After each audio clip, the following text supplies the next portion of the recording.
நிச்சயமாக நிகிதா, சென்னை ஆர்கே நகர் தொகுதி புதுவனாரப்பேட்டை cross road பகுதியில் செயல்பட்டு வரும் 2 டாஸ்மாக் கடைகளை மூட வலியுறுத்தி இந்திய ஜனநாயக வாலிபர் சங்கம் மற்றும் பொதுமக்கள் பேரணியாக மதுக்கடைகள் முன்பு அமர்ந்து எம்எல்ஏவை வர சொல்லுங்கள், நீங்கள் பிரச்சாரத்தின் போது நீங்கள் தேர்தல் வாக்குறுதியாக டாஸ்மாக் கடைகளை மூடு என்று சொன்னதனால் அதை நம்பி நாங்கள் வாக்களித்தோம், அதனால நீங்க வர வேண்டும் என்ற கோரிக்கைகளை வலியுறுத்தி கோஷங்களை எழுப்பி போராட்டத்தில் ஈடுபட்டு வருகின்றனர். தனியார் பள்ளிகள், கோவில்கள், மசூதிகள் மற்றும் மக்கள் நடமாட்டம் அதிகமாக இருக்கக்கூடிய பகுதியில் கடை எண் 140 மற்றும் 37 எண் கொண்ட 2 கடைகள் செயல்பட்டு வருவதாகவும் மது அருந்த வரும் மது பிரியர்கள் மது போதையில் சாலையில் படுத்துக் கொண்டு அதாவது அணிந்திருக்கும் துணிகள் கூட விலகியது தெரியாத அளவிற்கு போதை தலைக்கேறி சாலையில் உருண்டு கொண்டிருப்பதாகவும் வீடுகளுக்கு முன்பு இருசக்கர வாகனங்களை நிறுத்திவிட்டு உள்ளே செல்ல முடியாத தவித்து வருவதாகவும் அவர்களிடம் கேள்வி கேட்டால் தகாத வார்த்தைகளால் அவர்களை அர்ச்சனை செய்வதாகவும் அவர்கள் வருத்தத்துடன் தெரிவிக்கின்றனர். பள்ளி குழந்தைகள் முதல் வயதானவர்கள் வரை டாஸ்மாக் கடை பகுதியில் செயல்பட்டு வரும் கடையை கடக்கவே அச்சத்துடன் இருப்பதாகவும்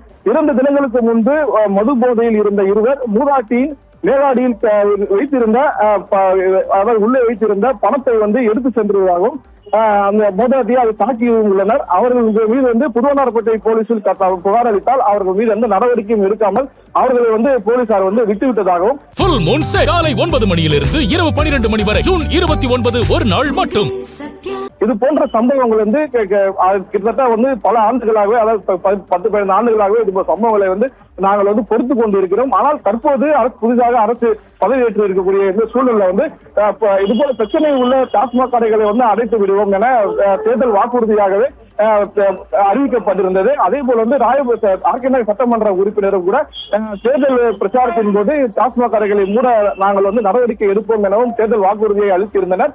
அதன் அடிப்படையில் அவர்களிடம் எடுத்து சென்று இந்த கோரிக்கைகளை வைத்தும் இதுவரை டாஸ்மாக் கடையை மூடாததால் ஆத்திரம் அடைந்த பொதுமக்கள் பேரணியாக சென்று இந்திய ஜனநாயக வாலிபர் சங்கமும் அதே போல பொதுமக்களும் இணைந்து ஒரு 100க்கும் மேற்பட்ட பேரணியாக சென்று இந்த புதுவனாரப்பேட்டை கிராஸ் ரோடு பகுதியில் இருக்கக்கூடிய டாஸ்மாக் கடை முன்பு அமர்ந்து கையில் பதாகைகளை ஏந்தி போராட்டத்தில் ஈடுபட்டு வருகின்றனர். அவர்களிடம் போலீசார் தற்போது பேச்சுவார்த்தை நடத்தி வருகின்றனர்.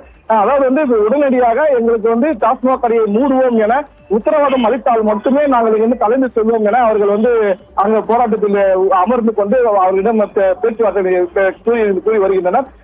எனவே இது சம்பந்தமாக உயர் அதிகாரிகளிடம் பேசி நடவடிக்கை எடுப்பதாக அவர்கள் உறுதி அளித்து வருகின்றனர். நிகிதா,